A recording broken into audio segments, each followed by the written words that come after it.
La historia de Al Capone ha sido contada durante 75 años con el mismo final. El gobierno detuvo a Al Capone por evasión de impuestos. Los hombres que lo detuvieron eran agentes del Tesoro estadounidenses, Elliot Ness y los Intocables. Pero en realidad no sucedió así. La auténtica historia, el auténtico plan para cazar a Al Capone fue una operación secreta de la CIA. Hubo agentes secretos, instrucciones del presidente y un grupo de empresarios con identidades secretas. Juntos idearon un minucioso plan para cazar al asesino más cruel de los años 20. El hombre al que denominaron como el enemigo público número 1. A pesar de lo poderoso y despiadado que era, Capone fue detenido.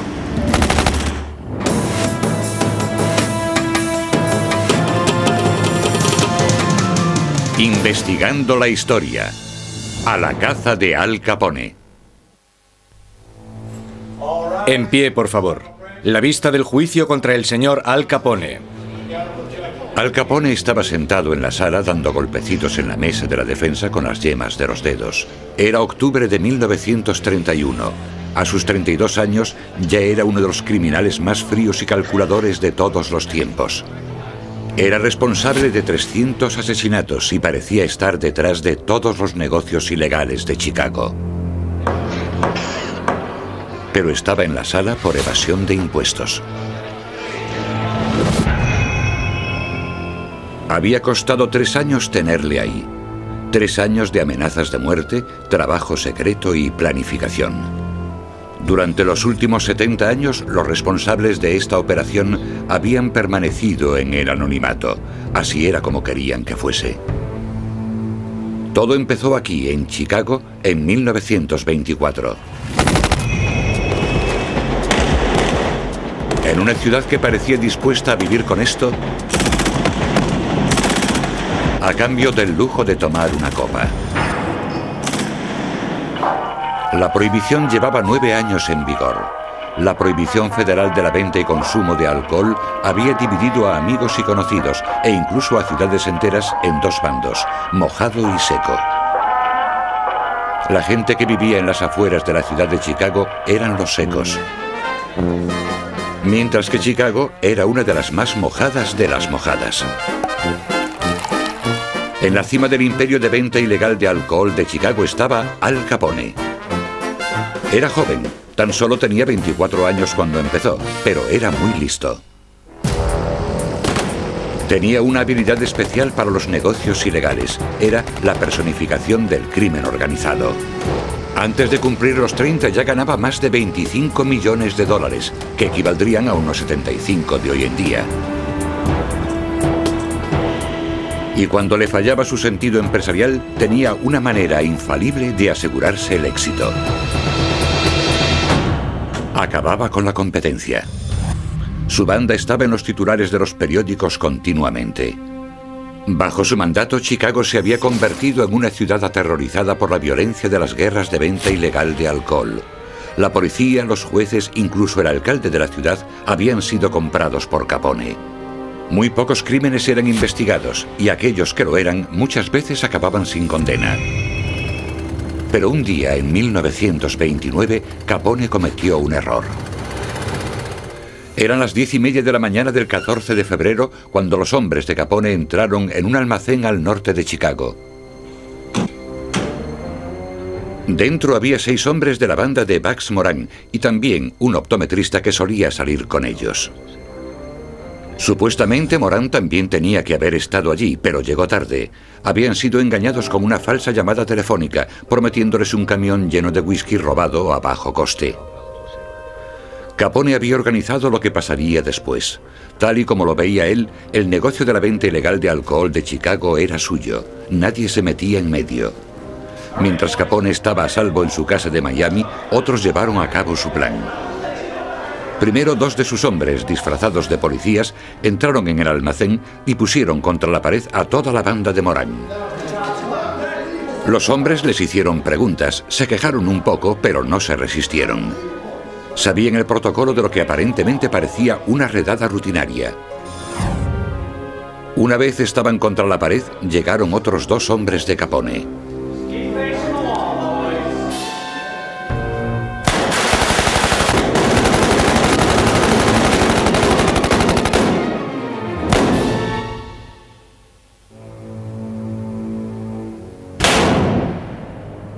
Fue uno de los crímenes más brutales de toda la historia de Chicago. Las fotos de la matanza del día de San Valentín circularon por todas partes, hasta acapararon los titulares de periódicos internacionales. Cuando pasa algo tan fuerte como esto, hace que la gente se dé cuenta de las cosas. No se trataba del típico tiroteo entre bandas que puede pasar tanto aquí como en cualquier otro sitio. Hizo falta el asesinato de 7 hombres en Chicago para que se produjese una gran protesta o una protesta pública. Después de la masacre, un grupo de empresarios de Chicago hicieron una visita al nuevo presidente Herbert Hoover. La reputación de la ciudad había sido arruinada. Sus empresarios estaban en peligro, estaban hartos de Al Capone. Dennis Hoffman es profesor de criminología de la Universidad de Nebraska.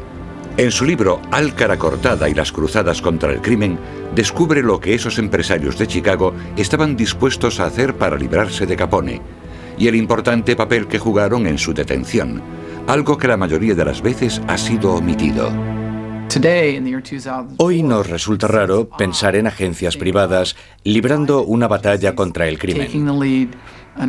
Pero en el Chicago de los años 20, los empresarios pensaban que si había un problema importante, no debería dejarse en manos de los políticos.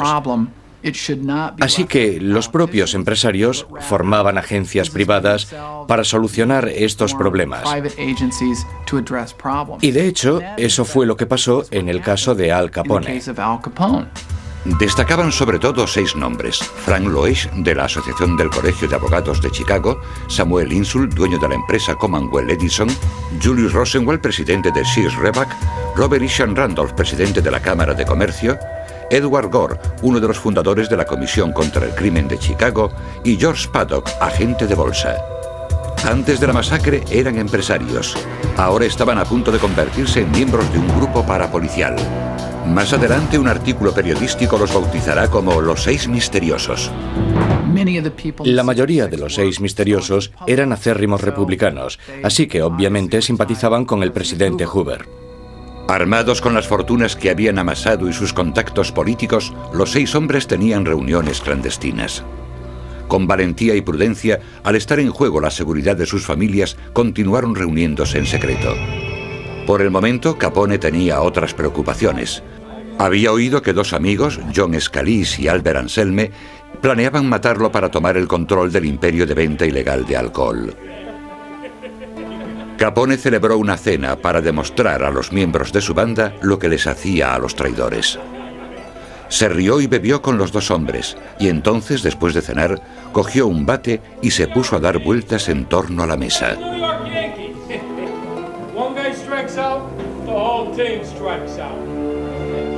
Somos un equipo, dijo, como los Yankees de Nueva York, pero solo hay un jefe y ese soy yo.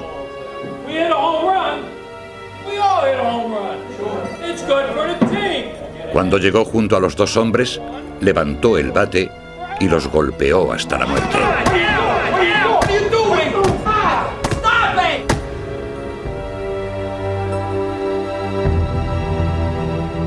Era un comunicador eficaz.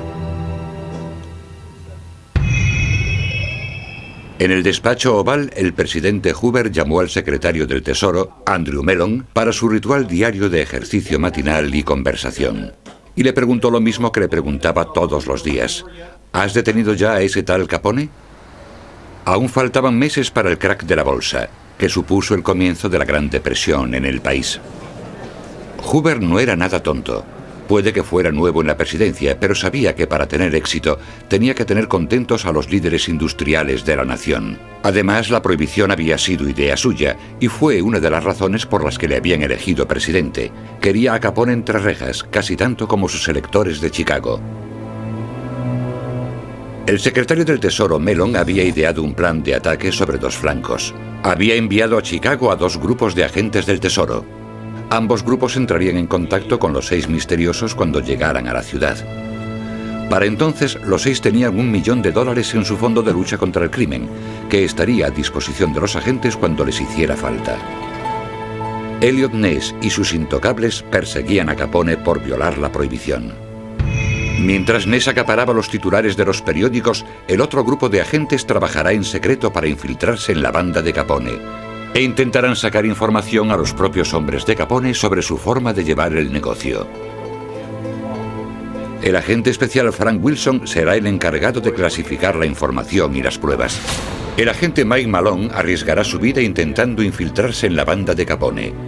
Su tapadera la inventaron en las oficinas centrales. Mike sería un matón de poca monta de Filadelfia.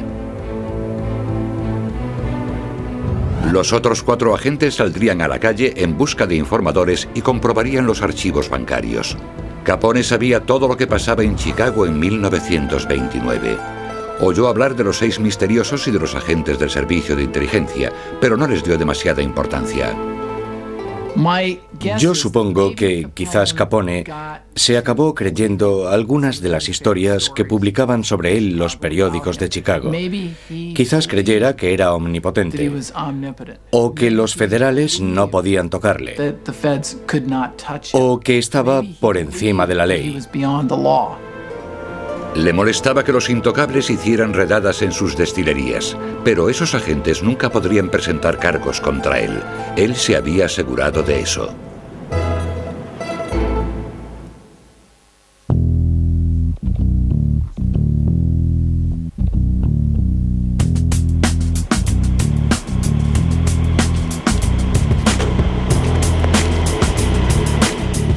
Sin duda, Al Capone suponía una amenaza para la sociedad. Era un despiadado asesino que desató una ola de crímenes sin precedentes en Chicago y dio a la ciudad una reputación de la que aún no se ha librado hoy en día.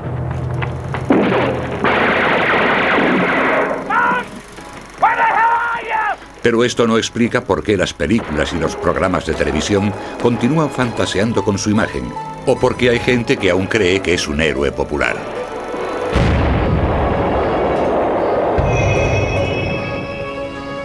Llegó a Chicago procedente de Brooklyn en 1924, siguiendo a su mentor, y se convirtió en el jefe de la mafia más joven de la historia. Ya tenía una cicatriz en su mejilla izquierda procedente de una pelea a navajazos que le daría el mote de cara cortada para el resto de su vida. A medida que iba ascendiendo en los escalafones criminales, se dio cuenta de que tenía una habilidad especial para los negocios. Parecía estar hecho de la misma pasta que otros presidentes de empresas, excepto por una cosa: su forma de despedir a los traidores o de tratar a la competencia provenía de la parte más oscura de su alma, una que solo conocen los asesinos. La lealtad a Capone era el único seguro de vida que tenía su gente. Los que se arriesgaban a ser sus enemigos no tenían ninguna posibilidad de seguir con vida. Sus crímenes eran fríos y despiadados. En 7 años fue el responsable de más de 300 asesinatos de Lampa. Pero Capone no se veía a sí mismo como un criminal. Creía que era lo bastante listo y carismático como para ser popular. La gente lo trataba como a un famoso. No se comportaba como un asesino. Si no hubiera sido por la matanza del día de San Valentín, las cosas en Chicago habrían seguido así durante mucho tiempo.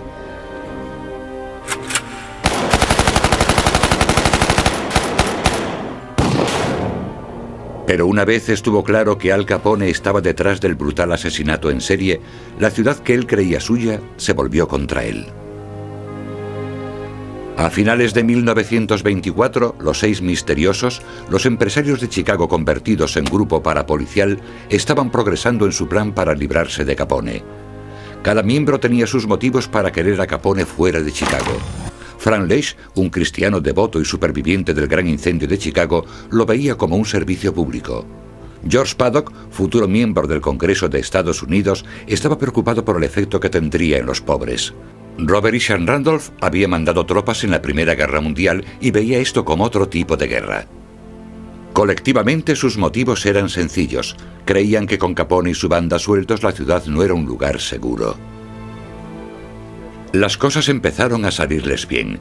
Iniciaron una campaña secreta para conseguir que otros empresarios contribuyeran económicamente en su lucha contra el crimen. Se reunían regularmente con los agentes federales que el presidente había enviado a Chicago. Elliot Ness y los intocables preparaban abiertamente la acusación por violar la prohibición. mientras que los agentes del servicio de inteligencia trabajaban de incógnito, arriesgando sus vidas en busca de pruebas de algo que en principio parecía casi cómico: evasión de impuestos. A algunas personas les parecerá gracioso que Al Capone fuera detenido por evasión de impuestos, pero esto simplemente demuestra lo difícil que era acusarlo de otros crímenes. Los testigos acababan siempre muertos. Y había otra dificultad. A la gente de Chicago le gustaba el alcohol. Capone era su proveedor. No tenían ganas de que lo detuvieran. Si los federales cogían a Capone acusándole de violar la prohibición, este caso sería juzgado en dos lugares. Sería juzgado en los tribunales, pero también sería sometido a un juicio público. Lo mejor era acusarle de evasión de impuestos, porque el contribuyente medio entendía la detención de un ciudadano que había eludido su responsabilidad a contribuir al bien general de la sociedad. Los 6 agentes secretos de la IRS asignados al caso Capone solían reunirse en una salita de una oficina de correos de Chicago. No eran hombres comunes y corrientes.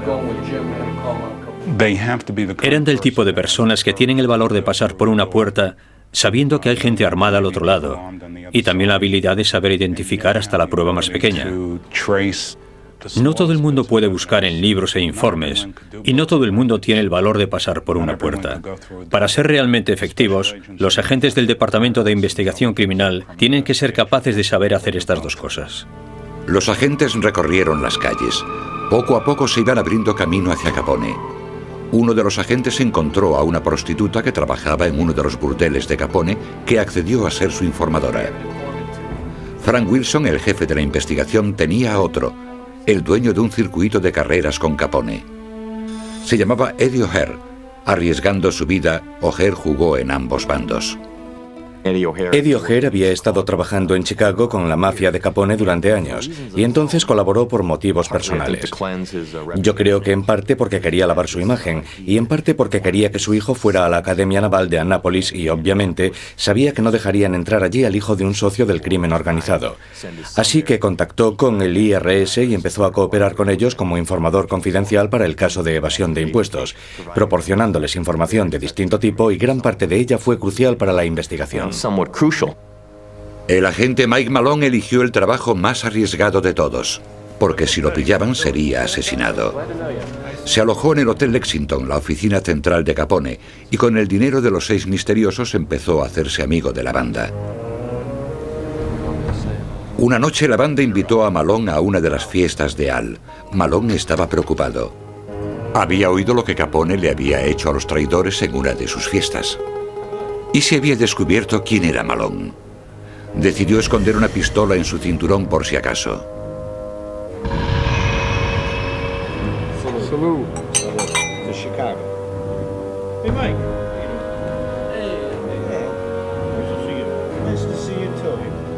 Cuando sirvieron la cena, Malone se comió un trozo del filete.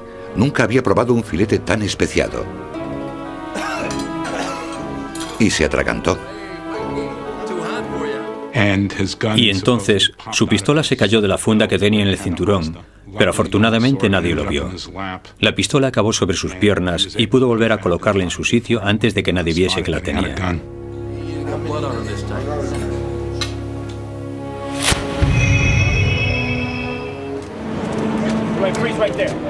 Días después, a la salida de un teatro, Al Capone se encontró con 2 policías.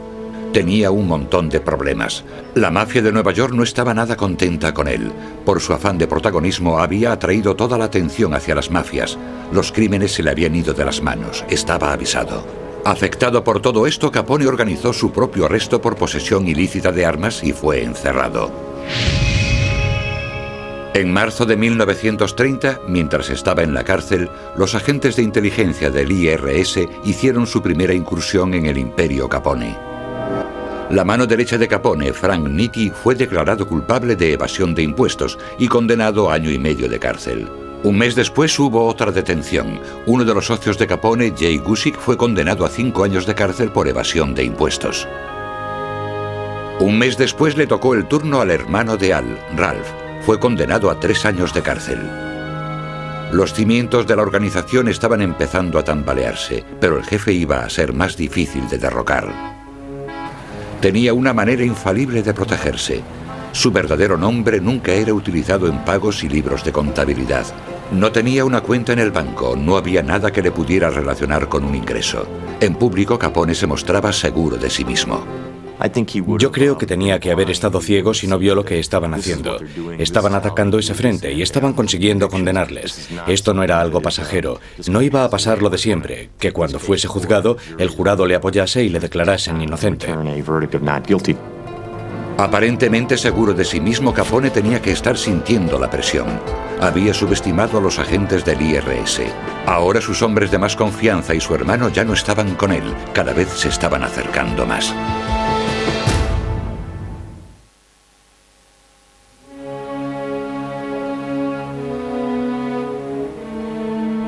En marzo de 1930, los 6 misteriosos hicieron el siguiente movimiento para intimidar a Capone. Uno de los miembros de los 6 misteriosos era Frank Loes. Estaba en los 6 misteriosos y también era jefe de la Comisión contra el Crimen de Chicago. La Comisión contra el Crimen de Chicago, un organismo de control privado, publicó una lista de enemigos públicos con los nombres de los 28 peores criminales de Chicago. Varias veces durante el año siguiente, Al Capone se ganará su puesto de enemigo público número 1. El gángster, que siempre reivindicaba su legitimidad, era ahora públicamente nombrado la persona más peligrosa de Chicago. Yo creo que ser un gángster debe de ser algo muy complejo en lo que se refiere a la personalidad. Por un lado, estás involucrado en actividades ilegales. Estás quebrantando la ley de todas las formas posibles. Estás metido en violencia, etcétera, etcétera, etcétera. Por otro lado, por tu propia autoestima, probablemente te guste caer bien a la gente, ser respetado en cierto sentido. A nadie le gustaría que sus hijos creyeran que su padre era un gángster, sino que se dedicaba a otra cosa, a poder ser buena.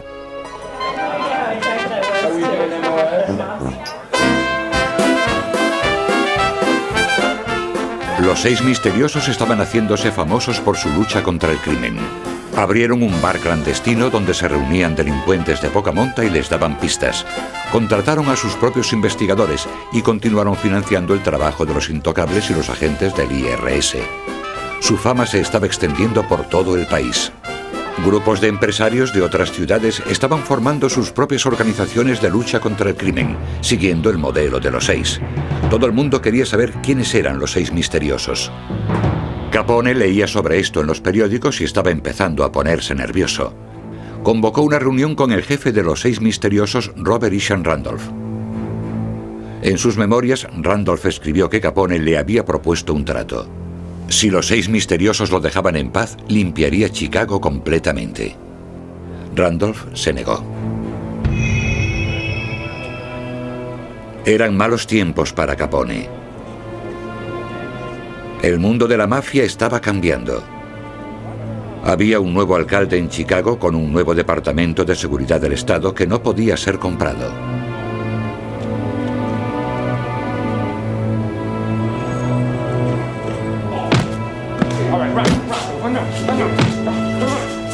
Su modo violento de hacer negocios estaba empezando a quedarse obsoleto incluso entre los gángsters. Y ahora lo estaban amenazando con encerrarlo durante mucho tiempo. Capone estaba quedándose sin opciones. Llamó a su abogado y organizó otro encuentro, esta vez con el jefe de los servicios de inteligencia del IRS, Frank Wilson. Capone quería hacer un trato. Estaba dispuesto a pagar al fisco cerca de $1,5 millones si abandonaban la investigación y no le procesaban. Pero Wilson no estaba interesado.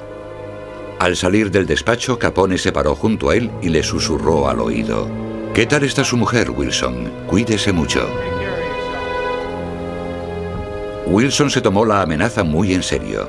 Sabía lo que Capone era capaz de hacer. Pero tal y como él lo veía, los agentes del IRS no necesitaban hacer un trato con Capone. En The Hawthorne Smoke Shop había pruebas irrefutables de su culpabilidad y estaban a punto de salir a la luz. Mike Malone fue el primero que oyó hablar de ellas, una noche que estaba tomando copas con uno de los hombres de Capone. «Esos agentes no son tan listos», dijo el gángster.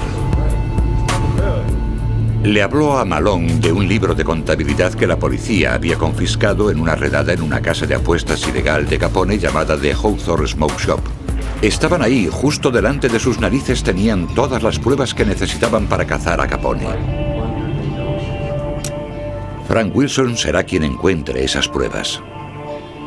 Estaba terminando un día de 18 horas de trabajo, revisando los libros de contabilidad de las redadas de la policía, esperando encontrar uno en el que apareciese el nombre de Capone. Había decidido dejarlo por ese día, pero entonces encontró algo que no había visto antes. Era el libro de contabilidad de un estanco, de Hawthorne Smoke Shop, que servía de tapadera para una casa de apuestas. En una de las páginas encontró el nombre Al, y a su lado una cantidad, $17.500. El libro de contabilidad de Hawthorne fue crucial en el caso porque contenía pruebas directas de que Al Capone estaba recibiendo dinero. Los miembros del jurado lo entienden mejor si ven las hojas y alguien les explica que pone que se ha realizado el pago de una cantidad y que esa persona ha recibido la cantidad, pero que no consta en ninguna declaración fiscal.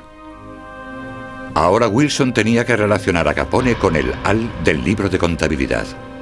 Tenía un par de ideas. Había mandado a agentes del servicio de inteligencia a buscar muestras de la escritura de más de 1000 gángsters de Chicago en informes policiales y registros electorales. Entonces comparó las muestras con la letra del libro de contabilidad y encontró una coincidencia. El nombre del cajero era Leslie Shanway. Llamó a su informador Eddie O'Hare para ver si O'Hare sabía dónde estaba Shanway.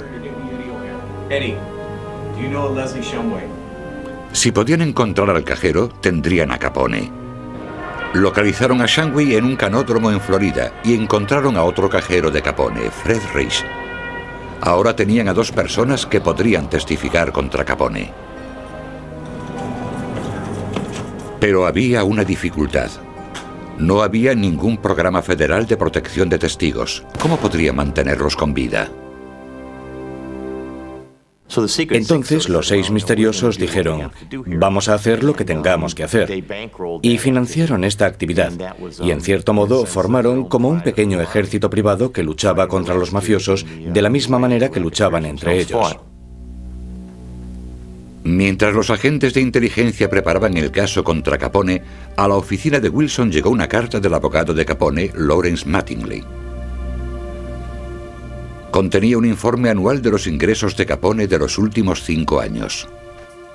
Capone, cuya fortuna ascendía a más de $25 millones, estaba dispuesto a declarar haber ganado $226.000 en 4 años. ¿Por qué el propio abogado de Capone mandaría a los investigadores pruebas incriminatorias contra su cliente?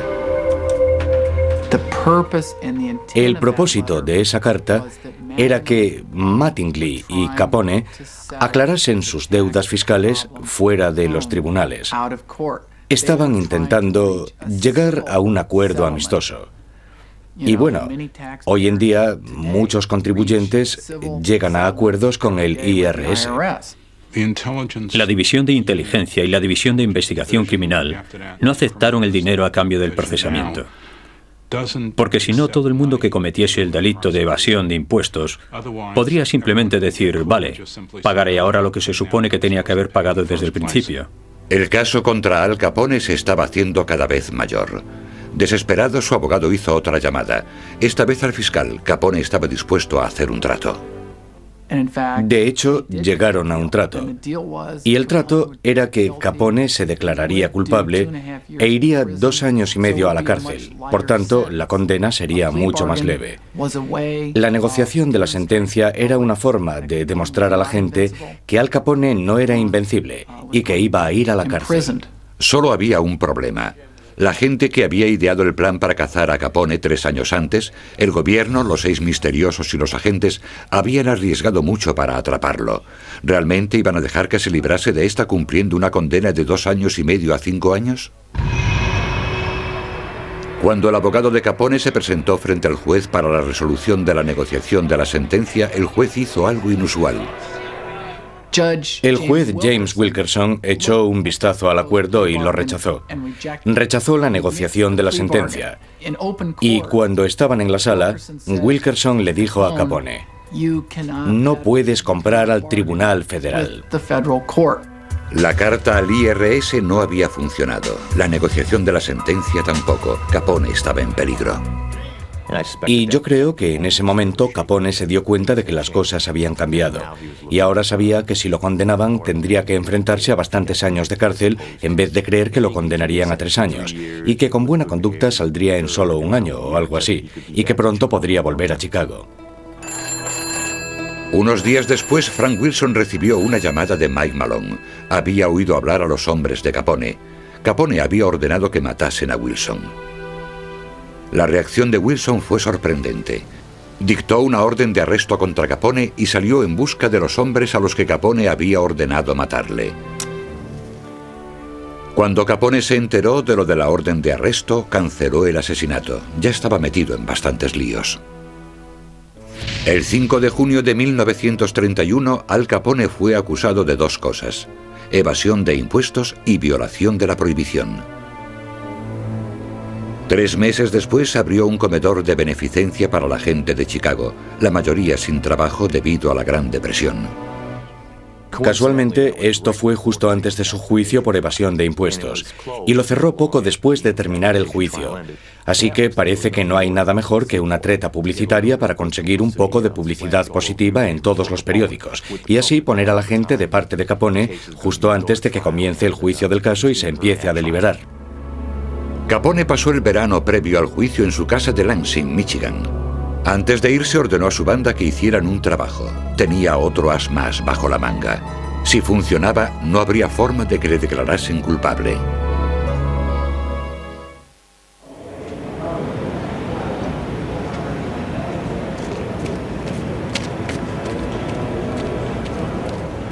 Frank Wilson, agente de los servicios de inteligencia, llegó al juzgado del condado de Chicago el 6 de octubre de 1931 por la mañana temprano.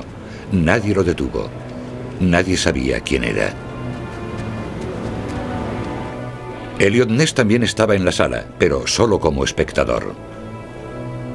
Los 2 equipos de agentes federales habían hecho su trabajo.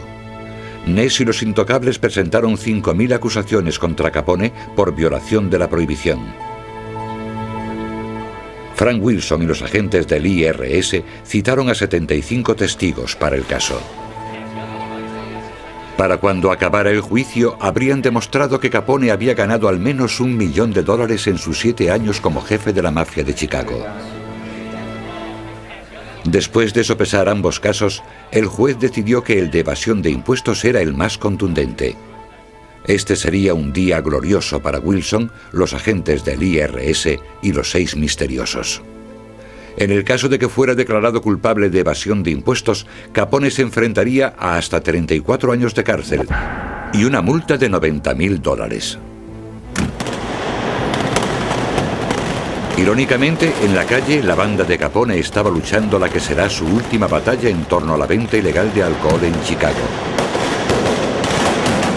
Cuando esta haya acabado, Capone será el único caudillo en pie. Los periódicos publicaron que Capone parecía seguro de sí mismo cuando entró en la sala. Frank Wilson, sentado en la mesa de la defensa, sabía por qué. De alguna manera habían obtenido los nombres de los miembros del jurado. El primer paso para luego sobornarlos, intimidarlos, etcétera, etcétera, etcétera.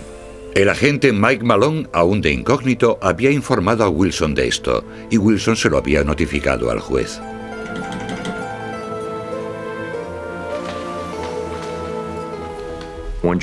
Cuando el juez Wilkerson se enteró de esto, decidió cambiar las listas del jurado. Cambió la lista de su sala con la de otro juez, y llegó un grupo de gente totalmente nuevo, otros miembros del jurado diferentes, y esto debió de ser una auténtica sorpresa para Capone y sus hombres, que estaban intentando sobornar al jurado. El juicio de Capone siguió adelante con un nuevo jurado, con el que los periódicos se divirtieron mucho. Parecía cosa de justicia divina que el hábil Al Capone tuviera que ser juzgado por un grupo de campesinos vestidos prácticamente con andrajos. Había 3 pruebas clave: la carta del abogado de Capone estimando los ingresos de Capone en $50.000 al año durante 4 años, y el testimonio de los 2 testigos principales, los cajeros de Capone, Reese y Shanway. Los abogados de Capone parecían haber sido pillados por sorpresa con la acusación de evasión de impuestos. Consiguieron que unos corredores de apuestas testificaran lo mucho que Capone había perdido, pero esto era prácticamente irrelevante. A pesar de todo, Capone mantuvo la compostura, pareciendo casi desinteresado en determinados momentos. Capone no tuvo ninguna reacción visible durante el juicio. Quiero decir, una vez más, esto es lo que pasa cuando eres un gángster. Es parte del trabajo. Siempre van a ir detrás de ti, y en este negocio, sobre todo, es importante no perder los nervios y no demostrar que te han pillado.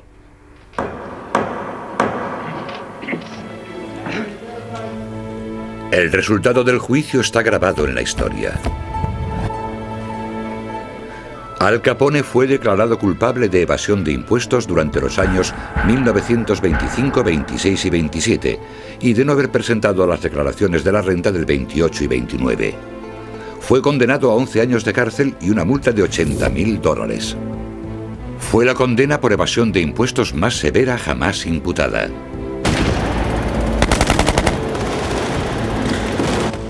La evasión de impuestos puede parecer un final pobre para uno de los gángsters más crueles de todos los tiempos, pero cumplió su función. O quizás no. El profesor de la Universidad de Nebraska, Dennis Hoffman, posee información secreta que, según él, da un nuevo giro al caso Capone. El profesor Hoffman cree que aunque el caso de la evasión de impuestos era lo bastante sólido como para condenar a Capone, el gobierno tenía otro as bajo la manga, por si acaso. Puede que el caso contra Capone no fuera sobre la violación de la prohibición, pero, según el profesor Hoffman, la administración local había llenado el jurado con un grupo de hombres que estaban totalmente en contra del alcohol. Formaban parte de un sistema instaurado en Chicago mediante el cual se aseguraban de que los vendedores ilegales de alcohol como Capone fuesen a la cárcel sin importar los cargos que se les imputaran. Puede que a los ojos de los periodistas el jurado de Al Capone pareciese formado por simples campesinos, pero en realidad para un vendedor ilegal de alcohol como Capone eran mucho más peligrosos, un grupo de moralistas partidarios de la prohibición.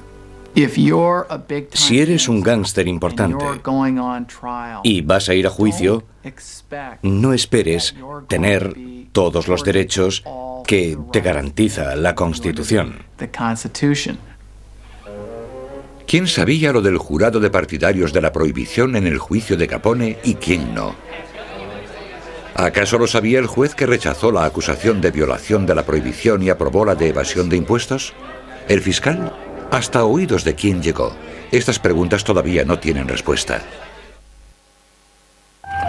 El 24 de octubre de 1931, el reinado de Al Capone en Chicago llegó a su fin.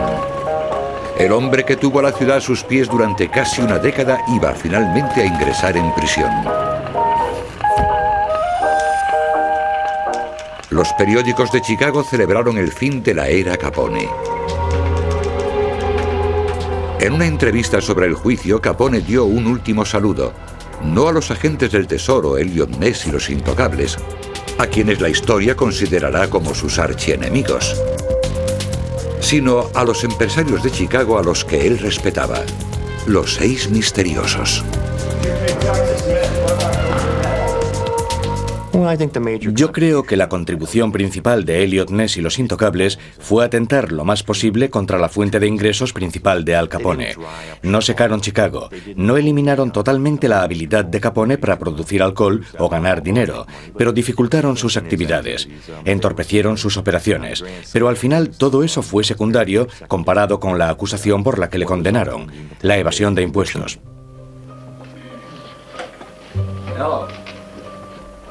Los 6 misteriosos, acordes con su deseo de mantener las identidades de sus miembros en secreto, habían permanecido fuera de la sala, pero estaban atentos a todo lo que ocurría dentro. En una entrevista publicada en un periódico después del juicio, Robert Randolph, el líder del grupo, dijo que él creía que la contribución de los 6 misteriosos había sido dejar que los criminales supieran que tenían un nuevo enemigo no político al que enfrentarse. El caso había terminado. El malo estaba entre rejas. ¿Pero le había dado el gobierno a Capone un juicio justo? ¿O había hecho lo que creía que tenía que hacer amparándose en que el fin justifica los medios? En realidad, este juicio era sobre el restablecimiento de la legitimidad del gobierno federal. En esa época, el gobierno federal había fracasado en su intento por resolver el problema de la depresión. La administración de Hoover no estaba solucionando los problemas de la gente sin empleo y también estaba fracasando en su intento porque se cumpliese la prohibición.